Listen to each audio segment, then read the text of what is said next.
വളരെ പ്രധാനപ്പെട്ടത് തന്നെയാണ്. കാരണം സ്വന്തമായിട്ട് തീരുമാനമെടുത്ത് ഡയറ്റൊക്കെ ചെയ്യുന്ന ആൾക്കാരുണ്ട്. അല്ലെങ്കിൽ നേരത്തെ പറഞ്ഞതുപോലെ എനിക്ക് ഒരു ഡയറ്റ് പ്ലാൻ തരൂ, ഞാൻ ചെയ്യാമെന്ന് പറഞ്ഞിട്ട് അവനവൻ്റെ ശരീരത്തിന് നോക്കാത്ത ഏതെങ്കിലും ഒരു ഡയറ്റ് പ്ലാൻ ചൂസ് ചെയ്യുന്ന ആൾക്കാരുണ്ട്. അതിൽ നമ്മളിപ്പോൾ കുറേ കേൾക്കുന്നതാണ്, പണ്ട് എഗ്ഗൊന്നും നമ്മുടെ ഡയറ്റിൽ നിന്ന് മാറ്റി വെച്ചു, അതൊന്നും കഴിച്ചുകൂടാ, അതിൻ്റെ എല്ലോ കഴിക്കാൻ പാടില്ല, അങ്ങനെയൊക്കെ ആയിരുന്നു. പക്ഷെ ഇന്ന് അങ്ങനെയല്ല, കുറച്ചധികം നമ്മളിലേക്ക് വന്നിട്ടുണ്ട്. അതുപോലെ നമ്മൾ ഒരുപാട് കേൾക്കുന്ന യോഗേർട്ട് പോലുള്ള ഇതൊക്കെ നമ്മുടെ ഡയറ്റിന്റെ ഭാഗമായിട്ട് സാധാരണ ഭക്ഷണങ്ങളുടെ ലിസ്റ്റിലായി. അതെ അതെ, അതിലേക്ക് നമ്മളങ്ങ് ഉൾപ്പെടുത്തി കഴിഞ്ഞു.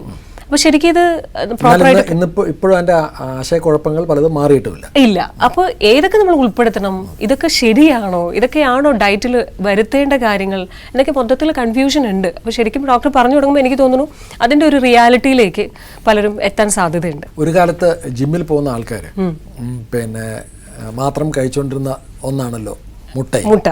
മറ്റുള്ളവർ അഥവാ മുട്ട കഴിക്കുന്ന ആഴ്ചയിൽ 1-2 ദിവസം, അതും കഴിക്കുന്ന സമയത്ത് കൈകാലൊക്കെ വിറയ്ക്കും, പേടിക്കും. കാരണം നമ്മൾ ഏറ്റവും കൂടുതൽ മുട്ടയെ ഭയന്നിരുന്നത് അതിന് ഒരുപക്ഷെ മെഡിക്കൽ രംഗത്തും അതിന് അതിൻ്റെതായിട്ടുള്ള ഒരു റീസണിങ് ഉണ്ടായിരുന്നു. അന്നത്തെ പല പഠനങ്ങളും കാരണങ്ങളും പറഞ്ഞുകൊണ്ടിരുന്നത് നമ്മുടെ ശരീരത്തിലെ പിന്നെ കൊളസ്ട്രോൾ, ഹാർട്ട് ഹെൽത്തിനെ ഇൻഫ്ലുവൻസ് ചെയ്യുന്ന വളരെ പ്രധാനപ്പെട്ട ഒന്നാണ് കൊളസ്ട്രോൾ. ആ കൊളസ്ട്രോളിനെ ഇൻഫ്ലുവൻസ് ചെയ്യുന്ന പ്രധാനപ്പെട്ട ഒന്ന് നമ്മൾ ഭക്ഷണത്തിൽ കൂടെ കഴിക്കുന്ന കൊളസ്ട്രോളും അല്ലെങ്കിൽ ഭക്ഷണത്തിൽ കൂടെ കഴിക്കുന്ന പൂരിത കൊഴുപ്പുകളും സാച്ചുറേറ്റഡ് ഫാറ്റുകളുമാണ് ഹൃദയാരോഗ്യം തകരാറിലാക്കുന്നത്, സ്ട്രോക്കും ഹാർട്ട് ഡിസീസും ഉണ്ടാക്കുന്നത് അതാണെന്ന് പറഞ്ഞതിന്റെ അടിസ്ഥാനത്തിലായിരുന്നു ഇത്തരമൊരു വലിയൊരു പ്രചരണം ഉണ്ട്. അതിനെ വിളിക്കുന്ന ഫാറ്റ് ഹാർട്ട് ഹൈപ്പോത്തിസിസ് എന്നാണ് പറയുന്നത്. ഓക്കെ, ഇത് വളരെ രസകരമായൊരു സയൻസാണ്. പക്ഷേ ഈ അടുത്ത കാലത്തുള്ള പല പഠനങ്ങളും പറയുന്നത് ഡയറ്ററി ഫാറ്റും നിങ്ങളുടെ ബോഡിയിലുള്ള കൊളസ്ട്രോളും തമ്മിൽ അത്ര വലിയ ക്ലോസ് അസോസിയേഷൻ ഒന്നുമില്ല. അപ്പോൾ ഇതൊരു വളരെ വലിയൊരു തിരിച്ചറിവായിരുന്നു. ഈവൻ വേൾഡ് ഹെൽത്ത് ഓർഗനൈസേഷൻ തന്നെ ക്ലാരിഫൈ ചെയ്തു. അപ്പോൾ അങ്ങനെ നോക്കിയപ്പോൾ ഈ ഒരു കാലത്ത് പിന്നെ നമുക്ക് നമ്മുടെ ഭക്ഷണത്തിൽ ഉൾപ്പെടുത്താൻ പാടില്ല എന്ന് പറഞ്ഞ് മാറ്റി നിർത്തിയിരുന്ന ഏറ്റവും പ്രധാനപ്പെട്ട വിഭവങ്ങളൊന്നായ മുട്ട ഇന്ന് വളരെ യഥേഷ്ടം ആൾക്കാർ ഉപയോഗിക്കാറുണ്ട്. അത് വളരെ പോസിറ്റീവായിട്ടുള്ള ചേഞ്ചാണ്. മാത്രമല്ല മുട്ട എന്ന് പറയുന്നത് ഒന്ന് ഏറ്റവും പ്രധാനമായിട്ട് ഞാൻ കാണുന്നത് ഇറ്റ്സ് വെരി ചീപ്പ്. ഓക്കെ, വളരെ ചീപ്പായിട്ടുള്ളൊരു ന്യൂട്രിയൻസിന് നോക്കിക്കഴിഞ്ഞാൽ ചീപ്പാണ്. പ്രോട്ടീൻ ഉണ്ട്, ഹെൽത്തി ആയിട്ടുള്ള ഫാറ്റ് ഉണ്ട്, വൈറ്റമിൻസ്, മിനറൽസ് ഒക്കെ അടങ്ങുന്നതാണ്. സോ മുട്ട തിരിച്ചു വന്നത് വളരെ ശുഭകരമായ കാര്യമാണ്. ഇനി അടുത്ത ചോദ്യം, എത്ര മുട്ട കഴിക്കാം? മുട്ട ഒന്നിച്ച് തന്നെയാണ് കഴിക്കണം. മുട്ടയുടെ മഞ്ഞയും വെള്ളയും ഒന്നിച്ച് തന്നെയാണ് കഴിക്കാം. പക്ഷെ അവിടെ ഒരു കാര്യം മാത്രമേ ഉള്ളൂ, മുട്ടയുടെ മഞ്ഞയിൽ സാച്ചുറേറ്റഡ് ഫാറ്റ് കുറച്ച് നല്ലോണം ഉണ്ട്, കാലറി നല്ലോണം ഉണ്ട്. അപ്പോൾ നമ്മൾ സംസാരിച്ച അമിതവണ്ണം, തടി കുറയ്ക്കാനൊക്കെ പ്ലാൻ ഉള്ള ആൾക്കാരെ സംബന്ധിച്ച് ഒരുപക്ഷെ അമിതമായി മുട്ട കഴിക്കുമ്പോൾ മുട്ടയുടെ കൂടെ കുറച്ച് കാലറി എത്തും എന്നുള്ളത് മാത്രമേ ഗൗരവമുള്ളൊരു വിഷയമായിട്ടുള്ളൂ. So you can have 2 to 3 eggs per day, whole eggs. മുഴുവൻ മുട്ട കഴിക്കുന്നതിന് ഒരു തെറ്റുമില്ല. ഇനി നിങ്ങൾക്ക് കാലറി റെസ്ട്രിക്ഷനും സ്പെസിഫിക് ആയിട്ടുള്ള ഡയറ്ററി അപ്രോച്ചസ് എടുക്കുന്ന ഒരാളാണെന്നതിന് ഒരുപക്ഷെ കൂടുതൽ മുട്ട കഴിക്കുന്നുണ്ടെങ്കിൽ എഗ് വൈറ്റിലോട്ട് പോകുന്നത് തന്നെയാണ് നല്ലത്. കാരണം അത് കാലറി ഉണ്ടാക്കുന്ന പ്രശ്നമാണ്. അതുപോലെ തന്നെ വളരെ പോപ്പുലർ ആയിക്കൊണ്ടിരിക്കുന്ന കുറേ ഭക്ഷണ ഐറ്റങ്ങളുണ്ട്. ഇപ്പോൾ എനിക്ക് പേരെടുത്ത് പറയാൻ പറ്റുന്ന ഒന്ന് മില്ലറ്റ്സ് ആണ്. അതും ശുഭകരമായിട്ടുള്ള ഒന്നാണ്. കാരണം തവിട് കളഞ്ഞ അരിയും റിഫൈൻഡ് ആയിട്ടുള്ള ധാന്യങ്ങൾ ഉപയോഗിക്കൽ നിന്ന് വളരെ നല്ലൊരു മാറ്റം മില്ലറ്റ്സിലോട്ട് വന്നു. പക്ഷേ മില്ലറ്റ്സും ഞാൻ നേരത്തെ പറഞ്ഞ പോലെ ഗ്രെയിൻ ആണ്, അത് കാർബോഹൈഡ്രേറ്റ് ആണ് എന്ന് മറന്നു പോകാതിരിക്കും. അതുപോലെ തന്നെ ഇന്ന് പാക്ഡ് പ്രോഡക്റ്റുകൾ ഇഷ്ടംപോലെ ഹെൽത്തി ആയിട്ടുള്ള പാക്ക് പ്രോഡക്ട്സുകൾ വന്നു. ഞാനിതൊക്കെ ശ്രദ്ധിക്കുന്ന ഒരാളാണ്. ഷോപ്പുകളിലൊക്കെ പോയി കഴിഞ്ഞാൽ ഇതെല്ലാം അതിൻ്റെ ലേബൽസ് ഒക്കെ നോക്കാറുണ്ട്. എക്സ്ട്രീംലി ഗുഡ് ആയിട്ടുള്ള പ്രോഡക്ട്സുകൾ ഇന്ന് നമ്മുടെ ഹ്യൂമൻ ഹെൽത്തിന് വേണ്ടിയിട്ടുള്ളത് അവൈലബിൾ ആണ്.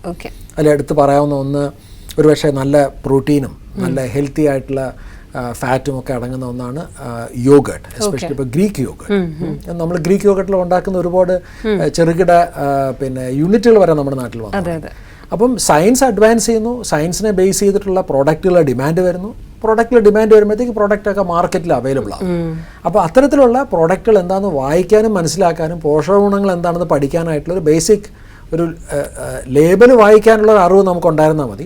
ഈ പ്രൊഡക്ട്സിലൊക്കെ നമുക്ക് ഉപയോഗിക്കാം. അപ്പോൾ എഗ് ആയിക്കോട്ടെ, യോഗട്ട് ആയിക്കോട്ടെ, മില്ലറ്റ്സ് ആയിക്കോട്ടെ, ഇഷ്ടംപോലെ പ്രോഡക്ട്സ് ഇന്ന് മാർക്കറ്റിൽ അവൈലബിൾ ആണ്. മാത്രമല്ല ഇന്ന് ലോകത്തിൻ്റെ ഏത് കോണിൽ കിട്ടുന്ന ഏത് ഭക്ഷ്യവസ്തുവും നമ്മുടെ നാട്ടിൽ നിന്ന് അവൈലബിൾ ആണ്. ഇപ്പോൾ സൂപ്പർ മാർക്കറ്റിൽ പോയി കഴിഞ്ഞാൽ ഞാനൊക്കെ ബ്ലൂബെറിയും ബ്ലാക്ക്ബെറിയൊക്കെ കാണുന്നത് തന്നെ നമ്മുടെ ഈ അടുത്ത സൂപ്പർ മാർക്കറ്റ്.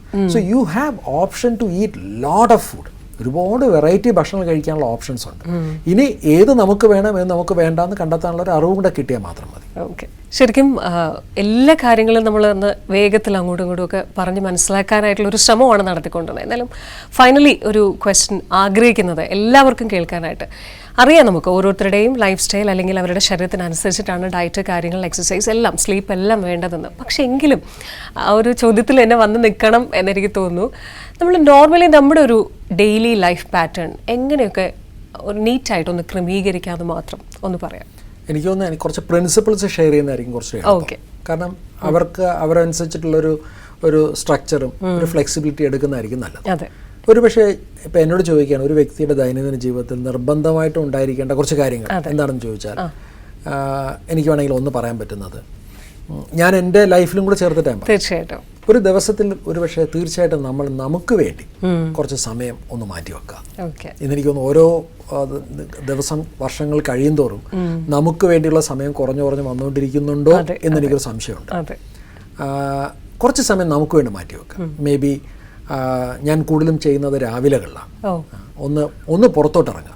കാരണം പുറത്തോട്ടിറങ്ങുന്നതും പലപ്പോഴും വളരെ കുറവായിട്ട് ഞാൻ കണ്ടിട്ടുണ്ട്. ഒന്ന് പുറത്തോട്ടിറങ്ങുക. അപ്പം നിങ്ങളുടെ സാഹചര്യത്തിൽ ഒന്ന് പുറത്തോട്ടിറങ്ങുക, get expose to sunlight, get expose to nature. ഇപ്പം നാട്ടിൻപുറത്തൊക്കെ ജീവിക്കുന്നവർക്ക് അതിൻ്റെ വില അറിയില്ലായിരിക്കും. പക്ഷേ നഗരങ്ങളിലും ഫ്ലാറ്റുകളിലും ഇതുപോലത്തെ വളരെ അർബനൈസ്ഡ് ആയിട്ടുള്ള ലൈഫിലുള്ള സംബന്ധിച്ച് ഭയങ്കര വാല്യൂബിളാണ്. മറ്റുള്ളവർക്ക് വാല്യൂ ഇല്ല. പക്ഷികളുടെ ശബ്ദം, സൂര്യപ്രകാശം, കിളികളുടെ ശബ്ദം, മരങ്ങൾ, മൃഗങ്ങൾ, കോഴിയുടെ ശബ്ദം, ഇതൊക്കെ വളരെ വളരെ വാല്യൂബിൾ ആണ്. അപ്പോൾ അങ്ങനെ ഒരു 10 മിനിറ്റെങ്കിലും ഒന്ന് സ്പെൻഡ് ചെയ്യുക, ഒന്ന് നടക്കുക. ദെൻ എനിക്ക് ഒന്ന് കുറച്ച് സമയം നമുക്ക് വേണ്ടിയിട്ടൊന്ന് സ്പെൻഡ് ചെയ്യുക, എന്തെങ്കിലും കുറച്ച് വായിക്കുക, എന്തെങ്കിലുമൊക്കെ ഒന്ന് എഴുതുക, ആ ദിവസത്തെ എന്തെങ്കിലും പ്ലാനുകളൊക്കെ ഒന്ന് തയ്യാറാക്കുക. ഇങ്ങനെ ചെയ്യാൻ പറ്റുകയാണെങ്കിൽ എനിക്കിത് വളരെ യൂസ്ഫുൾ ആണെന്ന് തോന്നിയിട്ടുണ്ട്. അതെ, ആദ്യമൊക്കെ എനിക്കതൊരു ഒരു ആർട്ടിഫിഷ്യലായിട്ട് തോന്നിയെങ്കിലും പക്ഷെ കുറച്ച് കഴിഞ്ഞാൽ ശീലമായപ്പോഴത്തേക്ക് എനിക്ക് വളരെ വാല്യൂബിൾ ആയിട്ട് തോന്നി. ഓക്കെ, എനിക്ക് തോന്നുന്നു അത് തീർച്ചയായിട്ടും ഒരു ദിവസം ഉണ്ടാവും. മറ്റൊരു പ്രധാനപ്പെട്ട ആസ്പെക്റ്റ് ഡെഫിനറ്റ്ലി എക്സസൈസ് തന്നെ. ഒരു 45 മിനിറ്റ്സ് എങ്കിലും ആഴ്ചയിൽ ഒരു 4 to 5 days എങ്കിലും, ഞാൻ ആഴ്ചയിൽ 6 ദിവസം എക്സസൈസ് ചെയ്യാൻ ശ്രമിക്കുന്ന ഒരാളാണ്.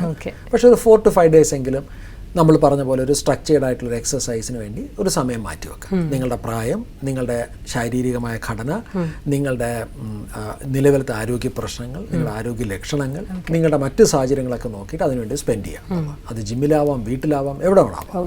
സോ രണ്ടാമത്തെ കാര്യം മൂവ്മെൻ്റ് എന്നുള്ളത്. മൂന്നാമത്തെ വളരെ പ്രധാനപ്പെട്ട കാര്യമായിട്ട് എനിക്ക് പറയാൻ പോകുന്നത് സ്ലീപ്പ് ഹൈജീനാണ്. ഞാൻ എൻ്റെ വ്യക്തി ജീവിതത്തിൽ കഴിഞ്ഞൊരു 10 വർഷത്തിനിടയ്ക്ക് വരുത്താൻ ശ്രമിച്ചുകൊണ്ടിരിക്കുന്ന ഏറ്റവും പ്രധാനപ്പെട്ട ഒന്ന്, ഞാൻ എൻ്റെ ജീവിതത്തിൽ വളരെയധികം കോംപ്രമൈസ് ചെയ്തിട്ടുള്ള ഒന്നാണ് സ്ലീപ്പ്. കാരണം ഞാൻ വിശ്വസിച്ച് വെച്ചിരുന്നത് ഒരു ഹൈ പെർഫോമിംഗ് ആയിട്ടുള്ള ഇൻഡിവിജ്വലിന് സ്ലീപ്പ് ഒന്നും വലിയ കുഴപ്പമില്ല എന്ന് കരുതിയിരുന്ന ഒരാളാണ് ഞാൻ. ഒരു വിഡിതരാണെന്ന് പിന്നീടാണ് മനസ്സിലായത്. പക്ഷേ ഒരു സ്ലീപ്പ് ഹൈജീൻ, അതിനകത്ത് ഇന്നിപ്പോൾ സ്മാർട്ട് വാച്ചസ് ഒക്കെ ഉപയോഗിക്കുന്ന ഒരാളെ സംബന്ധിച്ചാണെങ്കിൽ എത്ര സമയമുണ്ട് റെം സ്ലീപ്പ്, എത്ര മണിക്കൂറുണ്ട് deep sleep, total sleep duration എത്ര മണിക്ക് ഉറങ്ങുന്നു, എല്ലാ ദിവസവും കൃത്യസമയത്താണോ കിടക്കുന്നത്, വളരെ ക്രിട്ടിക്കലായിട്ടുള്ള ഇമ്പോർട്ടൻ്റ് ആണ്. നമ്മുടെ ശരീരത്തിൽ ഒരു ബയോളജിക്കൽ ക്ലോക്കിന് കൊടുക്കുന്ന മെസ്സേജാണ് ഉറങ്ങുന്ന സമയം. അപ്പോൾ കൃത്യസമയത്ത് ഉറങ്ങുന്നു, കൃത്യസമയത്ത് എണീക്കുന്നു, ആവശ്യത്തിന് ഉറക്കം കിട്ടുന്നുണ്ടോ. പല ആൾക്കാർക്കും പല വിഷയങ്ങളുണ്ട് അവരുടെ ജീവിത സാഹചര്യങ്ങളനുസരിച്ച്. പക്ഷേ മൂന്നാമത്തെ വളരെ പ്രധാനപ്പെട്ട കാര്യം ഞാൻ ഉപയോഗിച്ച വാക്ക് സ്ലീപ്പ് ഹൈജീൻ. ക്വാണ്ടിറ്റിയും ക്വാളിറ്റിയും റെഗുലാരിറ്റിയും ടൈമിങ്ങും ഒക്കെ ഇമ്പോർട്ടൻ്റ് ആണ്. മറ്റൊരു പ്രധാനപ്പെട്ട ആസ്പെക്ട് ഓഫ് കോഴ്സ് ഫുഡ് തന്നെ. നമ്മൾ നേരത്തെ സംസാരിച്ചൊരു പവർഫുൾ ആയിട്ടുള്ളൊരു ആശയത്തെ ഒന്ന് ഉൾക്കൊണ്ടുകൊണ്ട് ധാന്യങ്ങളുടെ അളവൊക്കെ കുറച്ച് കൂടുതൽ പച്ചക്കറികളും ഇലക്കറികളും നാരുകളും പ്രോട്ടീനുകളൊക്കെ അടങ്ങുന്ന ഒരു ഭക്ഷണക്രമം നിങ്ങളുടെ ബഡ്ജറ്റും നിങ്ങളുടെ സാഹചര്യങ്ങൾക്കനുസരിച്ച് നിങ്ങൾക്ക് ഡിസൈൻ ചെയ്തെടുക്കാൻ പറ്റുമെങ്കിൽ ഏറ്റവും നല്ലത് ഒരു മിനിമലിസ്റ്റിക്. പക്ഷെ അതോടൊപ്പം തന്നെ കല്യാണങ്ങളോ പിന്നെ പുറത്തുപോയി ഭക്ഷണം കഴിക്കലോ പാർട്ടികളോ ഒന്നും വിടരുത്. കാരണം അതിൽ കൂടെ കിട്ടുന്ന സന്തോഷവും സൗഹൃദങ്ങളും ഭക്ഷണത്തെക്കാൾ കൂടുതൽ നമ്മുടെ ആരോഗ്യത്തെ പുഷ്ടിപ്പെടുത്തുന്ന ഒന്നാണ്. അപ്പോൾ ഭക്ഷണവും അതോടൊപ്പം തന്നെ മറ്റു കാര്യങ്ങൾ. പിന്നെ എനിക്ക് തോന്നുന്നു വളരെ പ്രധാനപ്പെട്ട ഒന്ന്, നമ്മുടെ മെൻ്റൽ ആൻഡ് ഇമോഷണൽ ഹെൽത്തിന് വേണ്ടി കുറച്ച് സമയം ഒന്ന് മാറ്റി വെക്കാം. ഇത് എല്ലാ ആൾക്കാർക്കും എന്താണ് പറ്റുന്നതെന്നുള്ള എനിക്ക് പറഞ്ഞുതരാൻ കഴിയില്ല. നമ്മുടെ മനസ്സിനും നമ്മുടെ ചിന്തകൾക്കും കുറച്ചുകൂടി നല്ലൊരു ക്രിയേറ്റീവായിട്ടുള്ളൊരു ഒരു സ്പേസ് കിട്ടാവുന്ന എന്താണോ അവർക്ക് എന്താണോ അത് കണ്ടെത്തുക എന്നുള്ളത്. വളരെ ലളിതമായിട്ട് ചില ആൾക്കാർ ചെയ്യുന്നത് പ്രാർത്ഥിക്കുക എന്നുള്ളതായിരിക്കാം. പിന്നെ അല്ലെങ്കിൽ ബൈബിൾ വായിക്കുകയോ അല്ലെങ്കിൽ വിളക്ക് കത്തിച്ച് പ്രാർത്ഥിക്കുന്നതോ അതെന്തെങ്കിലും ആകാം. അല്ലെങ്കിൽ ചില ആൾക്കാരെ സംബന്ധിച്ച് ഒരു പക്ഷേ ജേർണലിംഗ് ആവാം. ചില ആൾക്കാരെ സംബന്ധിച്ച് ഒരു പക്ഷേ കുറച്ച് മെഡിറ്റേഷനോ തുടങ്ങിയിട്ടുള്ള കാര്യങ്ങൾ. നിങ്ങൾക്ക് എന്താണോ വർക്ക് ചെയ്യുന്നത് അതാണ് നിങ്ങൾ ചെയ്യേണ്ടത്. അപ്പോൾ അതിനുവേണ്ടി കുറച്ച് സമയം മാറ്റി വെക്കുക. അതുപോലെ വളരെ ഇമ്പോർട്ടൻ്റ് ആണ് കുറച്ച് സോഷ്യലൈസിങ്. ലോകത്ത് ആരോഗ്യത്തോടെയും ആയുസ്സോടെയും കൂടി ജീവിക്കുന്ന സമൂഹങ്ങളിൽ നടത്തിയ പഠനങ്ങൾ പറയുന്നത് ഏറ്റവും കൂടുതൽ ആയുസ്സോടുകൂടി സന്തോഷത്തിൽ ജീവിക്കുന്ന ആൾക്കാരൊക്കെ തന്നെ അവർ എല്ലാ ദിവസവും ഒരു 45 minutes to 1 hour they spend for socializing. Okay. Socializing and networking. So അത് നമ്മുടെ ജീവിതത്തിൽ ഉണ്ടാക്കി തരുന്നത് വളരെ വലിയതാണ്. Human beings are social beings എന്ന് പറയാം. അപ്പോൾ spend some time to talk to people. ഇപ്പോൾ ഒരുപക്ഷെ ഫോണിൽ കൂടെ ആയിരിക്കാം, അല്ലെങ്കിൽ നേരിട്ട് കാണുന്നതായിരിക്കാം. കുറച്ച് സമയം എല്ലാ ദിവസവും എന്തിനുണ്ട് സ്പെൻഡ് ചെയ്യുക. ചിലപ്പോൾ ഫാമിലി മെമ്പേഴ്സ് തന്നെ ആയിരിക്കാം, ഒന്നിച്ചിരിക്കുക, സംസാരിക്കുക തുടങ്ങിയിട്ടില്ല. എനിക്ക് തോന്നുന്നു ഇത്തരത്തിലുള്ള ലളിതമായിട്ടുള്ള കുറച്ച് കാര്യങ്ങൾ കൂടെ വളരെ സങ്കീർണമല്ലാതെ ഒരു വ്യക്തിയുടെ ആരോഗ്യത്തെ മെയിൻറ്റെയിൻ ചെയ്ത് കൊണ്ടുപോകുന്നതിന് വലിയ ബുദ്ധിമുട്ടുണ്ടാവില്ല എന്ന് എനിക്ക് തോന്നുന്നു. ഓക്കെ, ഒരാൾ എങ്ങനെ ഹാപ്പിയസ്റ്റ് ആയിട്ടുള്ള അല്ലെങ്കിൽ ഹെൽത്തിയസ്റ്റ് ആയിട്ടുള്ള ഒരു ലൈഫ് സ്റ്റൈലിലൂടെ മുന്നോട്ട് പോകണമെന്ന് വളരെ ലളിതമായും സാധാരണക്കാരന് പോലും മനസ്സിലാവുന്ന രീതിയിൽ കുറേ സമയം നമ്മൾ കുറേ കാര്യങ്ങളെ പറ്റി സംസാരിച്ചു. ഇനിയും ആ ഒരു വിഷയം ഒരുപാടുണ്ട് സംസാരിക്കാം. മറ്റൊരു അവസരത്തിൽ തീർച്ചയായിട്ടും ഡോക്ടറുടെ അടുത്ത് ഞങ്ങൾ ആ ക്വസ്റ്റ്യൻസുമായിട്ട് വരുന്നതായിരിക്കും. Anyway thank you so much. Thank you.